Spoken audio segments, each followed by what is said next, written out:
Bienvenue sur Sud Radio, les vraies voix sont de retour. C'est le grand débat des vraies voix, les étapes et le plan de déconfinement qui ont fuité. Emmanuel Macron qui s'exprimera donc demain dans une longue interview donnée à la presse quotidienne régionale. Mais voilà, les annonces du chef de l'État ont fuité en quelque sorte quelques heures avant. On sait déjà ce qu'il devrait annoncer. Un couvre-feu qui recule à 21h dès le 19 mai. On passe de 19h à 21h. L'ouverture des terrasses, des commerces, des cinémas, des lieux culturels. L'étape suivante, eh bien, ce sera le 3 juin. Voilà, avec l'ouverture des restaurants, des salles de sport, entre autres.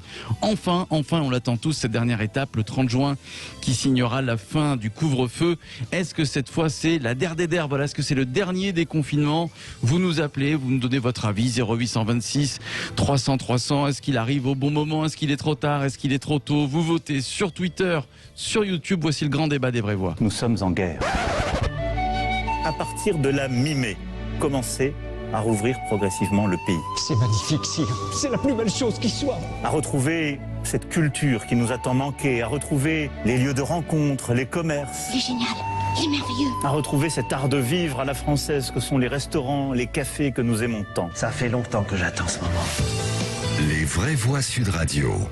Ce que j'adore, c'est que la musique d'accompagnement, c'était du pipeau. Oui, c'est vrai. Ah oui, vous avez fait une relation entre l'instrument et notre débat, Philippe David. Bon, allez, Jean Terlon est avec nous. Bonsoir Jean Terlon. Oui, bonsoir. Bonsoir à vous. Le grand débat avec Philippe David que vous avez entendu, c'était la Camga, Philippe Bilger, restaurateur, Jean Terlon, voilà, qui fait partie de la branche de l'UMI. Évidemment, comment vous accueillez cette nouvelle, Jean Terlon? Donc, alors je vous redonne quand même les dates et ces différentes étapes. Alors pour vous, Jean Terlon, ça va commencer si jamais vous avez une terrasse à partir du 19 mai. Et si vous n'en avez pas, il faudra attendre le 9 juin pour ouvrir. Jean. Voilà, c'est ça. Bah, moi, personnellement, oui, c'est ça, oui. Alors, vous êtes satisfait, Jean Terlon? Bah, il y a deux satisfactions. Les deux seules que je retiens, c'est effectivement, on a des dates définitives pour l'instant de réouverture, et puis on a les 3 semaines les 3 semaines qu'on avait demandé avant d'ouvrir. Donc ça, c'est les 2 points positifs. Après le reste, il y a tellement d'épées de Damoclès pour les ouvertures au-dessus de la tête qu'il va falloir sortir les calculettes et savoir, avec l'expérience d'ailleurs de l'an passé où les réouvertures étaient dans le même principe, savoir si il est rentable ou pas de rouvrir tout de suite. Alors concrètement, bah voilà, le 19 mai, ouverture des terrasses avec 6 personnes maximum par table et une jauge qui reste à définir. Est-ce que alors, je sais pas si vous avez une terrasse, mais est-ce que c'est rentable pour vous ou pas? Non, moi j'ai pas de terrasse, mais l'expérience de l'an passé va faire réfléchir plus d'un. J'ai même vu des restaurateurs à Paris qui avaient monté des terrasses qui rouvrent pas leur restaurant avant septembre. Donc ça veut bien dire que les terrasses sont tout simplement soumises à un truc très simple, c'est le climat aussi. Il faut quand même qu'il fasse beau pour que les terrasses fonctionnent. Et puis deuxièmement, on a quand même toujours une fermeture même à 21h, donc ça veut dire qu'il y a un seul service. Donc il y a des oui mais. Donc c'est ça, on pourrait.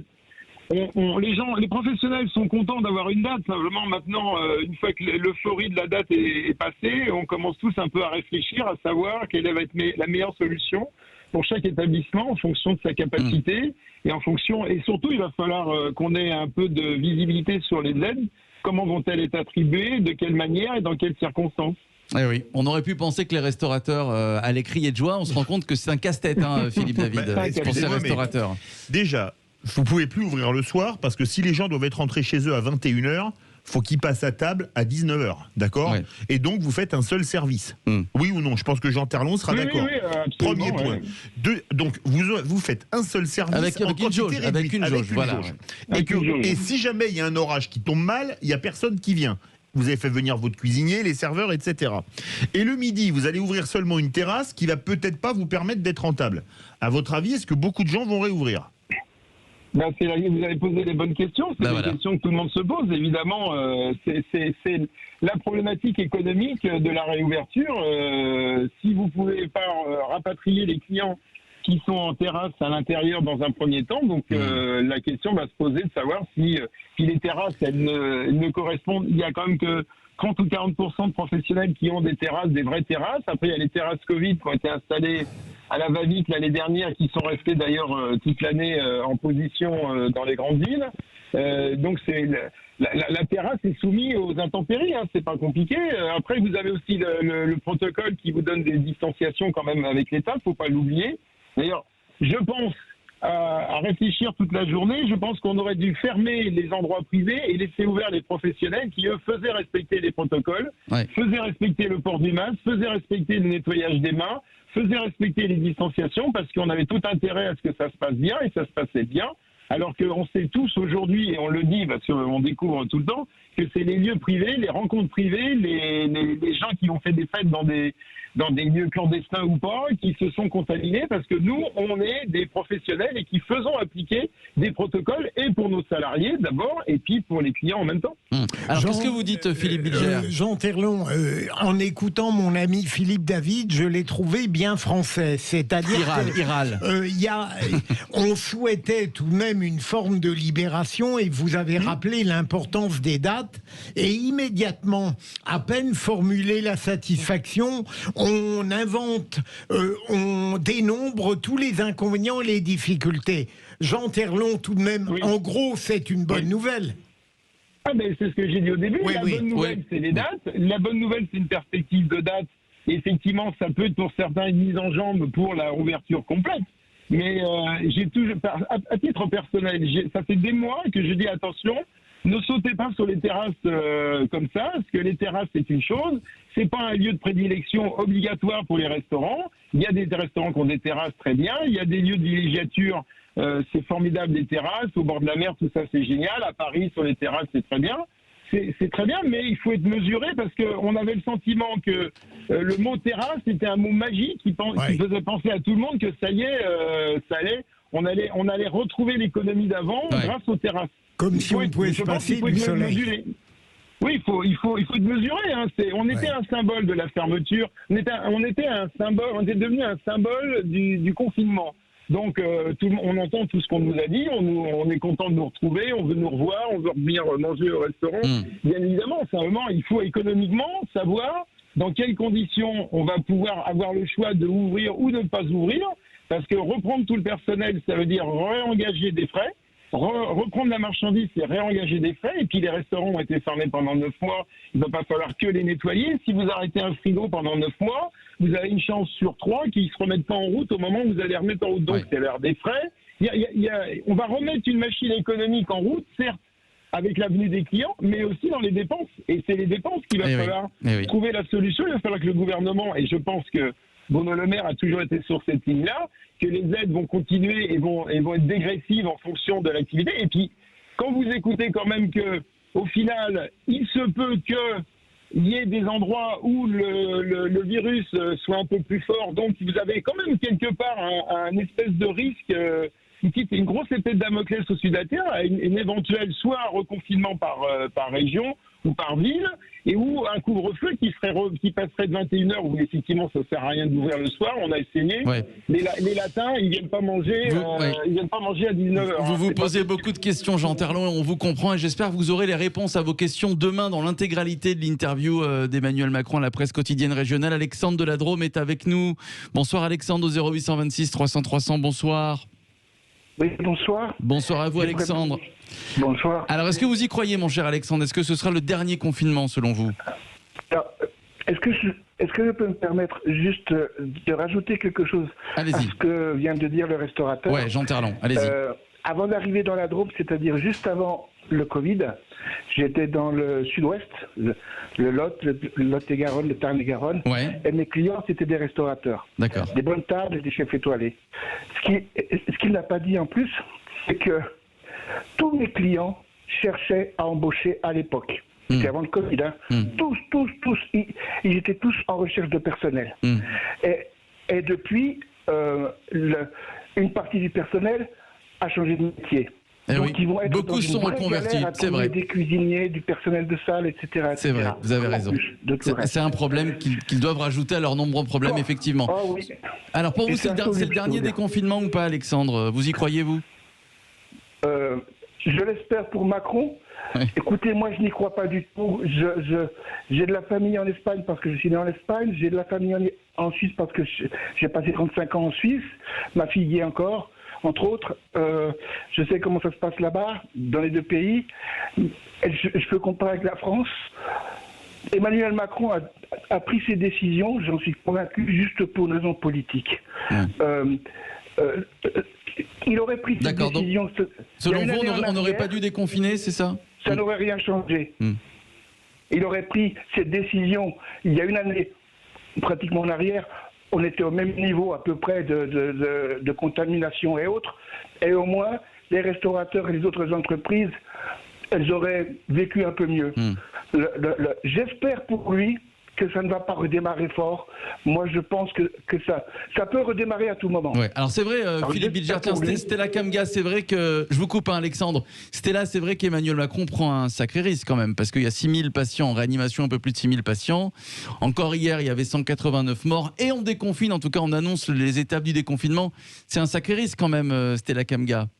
Si jamais il est obligé de reconfiner dans quelques semaines, par exemple. Oui, et pour une fois, je suis obligée d'être contre mon jumeau, comme Philippe Bilger disait tout à l'heure. On est en face d'une incessante critique française à chaque fois. Il y a quelques semaines d'ici, sur ce même plateau, je disais qu'il fallait qu'on apprenne à vivre avec le virus. Cela impliquait que même s'il y avait des gens qui étaient en réanimation et tout ça, il fallait qu'on s'occupe d'eux tout en laissant vivre le reste de la population qui ne souffre pas du virus. Et bien évidemment, on fait partie des personnes qui ont critiqué la gestion du Covid et qui ont dit qu'il fallait qu'on réouvre, on réouvre les restaurants, les lieux de culture et tout ce que ça comporte.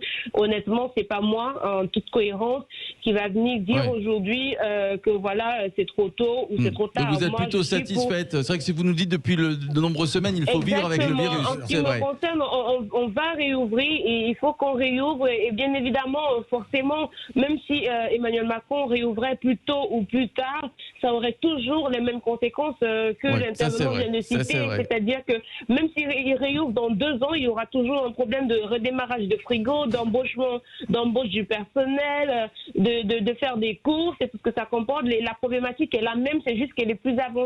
Donc pour moi, je reste cohérente à mes idées. Il faudrait qu'on réouvre et qu'on essaye de passer à autre chose. Bon, voilà. On a dit lors d'une précédente émission, Philippe, qu'au fond, il tente et il va réussir, j'en suis persuadé, une synthèse entre l'excès de sanitaire, de précaution qu'on lui reprochait et la frilosité dans la libération. Là, il me semble qu'il est cohérent, d'autant plus qu'il accorde cette libération progressive de manière adaptée avec l'ampleur de la vaccination. Tout cela constitue tout de même des données favorables qui montrent que on aurait mauvaise race à lui reprocher ce qu'on a attendu depuis longtemps. Évidemment. Philippe Bilger.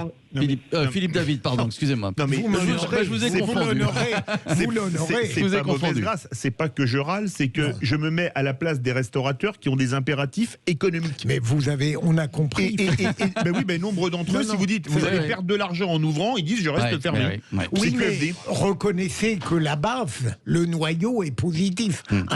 La base est positive. Il faut voir combien vont pouvoir ouvrir. Voilà. Merci à vous, Jean Terlon, artisan cuisinier, restaurateur à Longjumeau, donc en région parisienne, vice-président de la branche restauration de l'UMI. Merci à vous. On va se retrouver dans quelques instants. On va poursuivre le débat, les étapes donc du déconfinement qui ont été dévoilées, qui ont fuité. Des étapes entre le 3 mai, le 30 juin et la fin du couvre-feu le 30 juin. Caroline Baron qui sera avec nous dans quelques instants.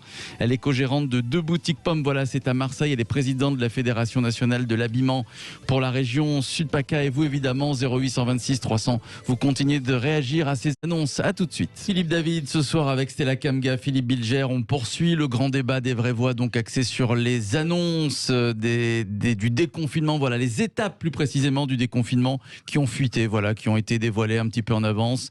Emmanuel Macron, qui devait faire ses annonces dans une longue interview à la presse quotidienne régionale, alors qui a été évidemment enregistrée aujourd'hui. Donc il s'en expliquera sur ses annonces demain, le chef de l'État. À partir donc du 3 mai, on va pouvoir se déplacer de région à région.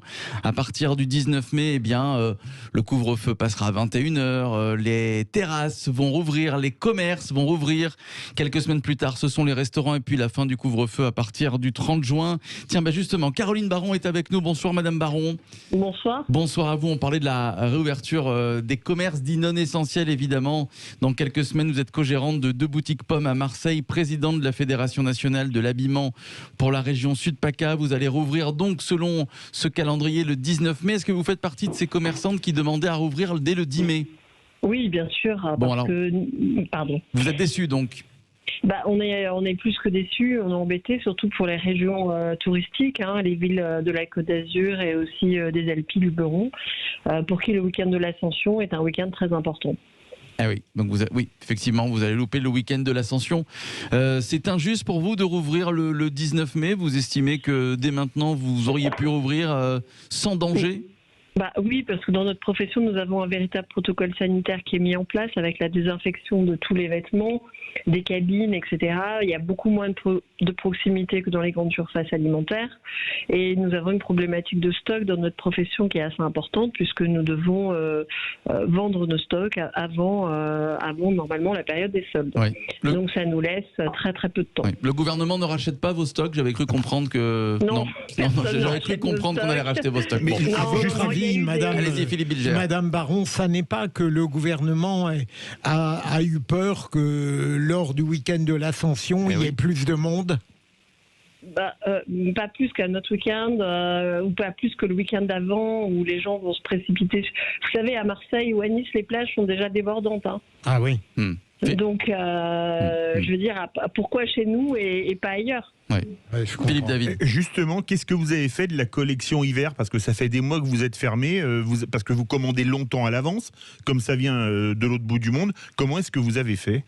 Alors, ça vient pas toujours de l'autre bout du monde, parce qu'on a aussi dans ma fédération des adhérents qui sont dans l'haut de gamme et qui travaillent avec des produits européens. Mais c'est pas la majorité. C'est pas la majorité, mais il faut quand même signaler qu'il y en a. C'est très compliqué. Il y a beaucoup d'adhérents qui ont des problématiques de stock importants. Certains ne vont pas tenir après la réouverture. Il faut savoir qu'après les liquidations d'été, beaucoup de mes confrères seront obligés de fermer. Certains vont accélérer leur prise de retraite et pas mal de succursales vont fermer aussi. Merci à vous Caroline Baron, co-gérante de 2 boutiques, donc Pomme, c'est à Marseille. Et puis je rappelle que vous êtes présidente de la Fédération nationale de l'habillement pour la région Sud-PACA.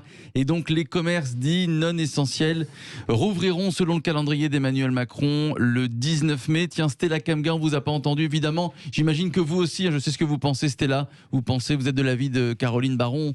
Les commerces auraient dû rouvrir, pourquoi pas dès le 3 mai, voilà la première étape du déconfinement. De toutes les façons, j'ai envie de dire qu'à partir du moment où il y a un plan de déconfinement et de retour à la vie normale qui a été mis en place par Macron et son gouvernement, disons que moi j'ai envie de faire confiance et de voir comment les choses vont évoluer pas à pas et au fur et à mesure. Et vous savez très bien, voilà, on ne va pas se précipiter. Tant qu'on réouvre et que voilà, on a un retour à la vie normale, c'est bon. C'est le principal. Par contre, moi j'ai une question, quand est-ce que les frontières seront réouvertes? Parce que je suis fatiguée en fait, j'ai envie d'aller en Belgique, moi, voir mes amis. Alors peut-être que vous aurez la réponse demain en lisant la presse quotidienne régionale et l'interview d'Emmanuel Macron. On en saura peut-être un peu plus demain, effectivement. Frédéric Esqueré est avec nous, bonsoir. Bonsoir. Bonsoir à vous, monsieur Esqueré, directeur du Parvis, c'est à Tarbes, dans les Hautes-Pyrénées. Alors le Parvis comprend une salle de spectacle, à peu près 700 places, un centre d'art contemporain, 3 salles de cinéma à Tarbes, 12 autres petites salles de cinéma dans tout le département. Comment vous accueillez donc ces étapes du déconfinement et cette annonce, donc réouverture des cinémas à partir du 19 mai ? Écoutez, nous sommes heureux, évidemment, de cette réouverture, de ces annonces. Vous savez, dans la profession, depuis de longues semaines, de longs mois, nous sommes fermés au public et nous avons déjà échangé avec notamment les organismes professionnels et le ministère de la Culture pour travailler à cette réouverture. Nous pensions, nous, à un calendrier qui devait intervenir de façon beaucoup plus rapide. Maintenant, nous accueillons évidemment cette nouvelle avec bonheur, en sachant que nous cherchons, nous, évidemment, à essayer de faire comprendre à tout le monde que nos lieux sont des lieux tout à fait sécurisés, puisque nous avions, avant la fermeture, au mois d'octobre, déjà maintenu les distanciations physiques dans nos salles, donc avec des jauges réduites, avec toutes les normes sanitaires, et on sait que partout, notamment en Espagne, où les lieux n'ont pas fermé, qu'il n'y a jamais eu un seul cluster blockbuster, ni dans un cinéma, ni dans un théâtre. Donc évidemment, on accueille ça, nous, avec... Donc cette réouverture, c'est la moindre des choses. C'est ce que vous dites. Tiens, vous allez être content, Philippe Bilger, vous qui alliez au cinéma une fois par semaine, je crois. En effet, ce qui me pesait le plus, mais à titre strictement égoïste, c'était les cinémas et les restaurants. Les terrasses, je vais, comme Philippe David, y aller très vite le 19 mai s'il fait beau. Et le restaurant, je l'attends. Pour nos amis restaurateurs, d'abord. Je ne pense pas qu'à mon pur plaisir de client. Évidemment. Philippe. Oui, Stella. Stella, vous voulez rajouter quelque chose? Stella? Non, je suis entièrement d'accord avec Philippe. Très bien. Philippe David, les salles de cinéma, évidemment, les salles de spectacle. Les théâtres, les salles de spectacle, il faut savoir que les intermittents, ça fait des mois... Et les musées, bien sûr, les lieux culturels. Ça fait des mois qu'ils ne travaillent pas, et c'est des centaines de milliers de personnes, entre les comédiens, les éclairagistes, les metteurs en scène. C'est terrible ce qu'ils vivent. Tiens, on va poser la question à Frédéric Esquerret. Financièrement, comment vous vous portez après ces longs mois de fermeture? Alors écoutez, on se porte comme on peut, bien sûr. Évidemment, on a perdu énormément de recettes, de billetterie, qu'il s'agisse du cinéma ou du spectacle. Mais dans le même temps, il faut reconnaître qu'on a bénéficié aussi d'énormément d'aides, entre les mesures de chômage partiel, les exonérations de charges URSSAF, et puis des plans de relance également du ministère de la Culture, et également accompagnés par le département ou la région. Donc on s'en sort, évidemment. Vous avez parlé des intermittents du spectacle. Évidemment, nous, on a continué à faire travailler nos équipes chez nous, et puis nous avons accueilli beaucoup de compagnies en résidence, donc elles ont continué à travailler. Mais évidemment, la question de l'intermittence et du prolongement de l'année blanche pour l'intermittence est cruciale. Évidemment, c'est lié aussi à la réforme générale de l'assurance chômage, et tout ça, évidemment, n'est pas réglé, et ça risque d'avoir des conséquences importantes sur l'ensemble de notre profession. Alors, une question qui va surtout intéresser notre ami Philippe Bilger, et pour terminer sur une note légère, comment ça va se passer en tout cas pour les cinémas? On a beaucoup de films en retard, évidemment. Est-ce que beaucoup de films sont reportés à la rentrée, au mois d'octobre, au mois de novembre? Est-ce qu'ils vont tous sortir? Parce qu'on voit passer beaucoup de bandes annonces, je pense par exemple au film de Valérie Lemercier sur Céline Dion. Comment ça va se passer? Est-ce que vous en savez un peu plus? Alors, effectivement, il y a à peu près 400 films en attente à l'heure à laquelle on parle, ce qui est énorme. Après, il y a une différence entre les circuits de cinéma art et essai, et nous, on travaille au Parvis beaucoup sur l'art et essai, et les films plus commerciaux. Effectivement, les films commerciaux ont besoin de sorties nationales, parfois internationales. Je pense notamment aux grands blockbusters américains. Et là, évidemment, la situation n'est pas la même. Donc, je pense qu'il va falloir, pour ces films-là, qu'ils attendent de revenir à des jauges normales, et surtout au fait qu'il n'y ait plus de couvre-feu ou un couvre-feu tardif. Donc ça veut dire que dans un premier temps, l'activité cinéma va se relancer dès le mois de mai, là bien sûr, mais un certain nombre de films, il va falloir attendre effectivement le couvre-feu retardé, voire des jauges de salles normales. Voilà. Pour finir, Philippe Bilger. Je voulais vous demander, la frustration a semblé développer une appétence culturelle de beaucoup de Français. Est-ce que vous pensez que, comment dirais-je, elle va durer lorsqu'on a recouvré une vie normale? Écoutez, je l'espère, parce qu'effectivement, nous, ce qui nous inquiète, par exemple, on parlait de la situation du cinéma. Sur le cinéma, on sait qu'il est très confortable de s'abonner à Netflix et de rester dans son canapé. Donc on espère, nous, que les gens vont avoir envie de revenir vers nous. En tout cas, on a l'impression, effectivement, comme vous le soulignez, qu'il y a une appétence et une envie particulière. Maintenant, nous, on ne le mesurera réellement qu'à la réouverture de nos lieux, puisque la difficulté, justement, pour tous nos lieux, c'est d'avoir été coupé du public et que nous on travaille énormément justement sur cette relation avec le public. La seule relation que nous ayons eue, c'est via le centre Covid de Tarbes dont nous sommes partenaires, et c'est grâce à ce centre Covid qu'on a fait des affiches détournées du cinéma qui faisaient un petit peu sourire les personnes qui venaient dans le centre Covid, et c'est la seule relation qu'on ait eue réelle avec le public. Voilà. Merci à vous, Frédéric Esquerret, directeur du Parvis à Tarbes dans les Hautes-Pyrénées. Merci à vous pour vous poser cette question sur les réseaux sociaux. Déconfinement, est-ce que c'est le bon moment? Est-ce que c'est trop tard? Est-ce que c'est trop tôt? Vous dites c'est trop tard. Voilà, 70% le score final sur le compte Twitter de Sud Radio.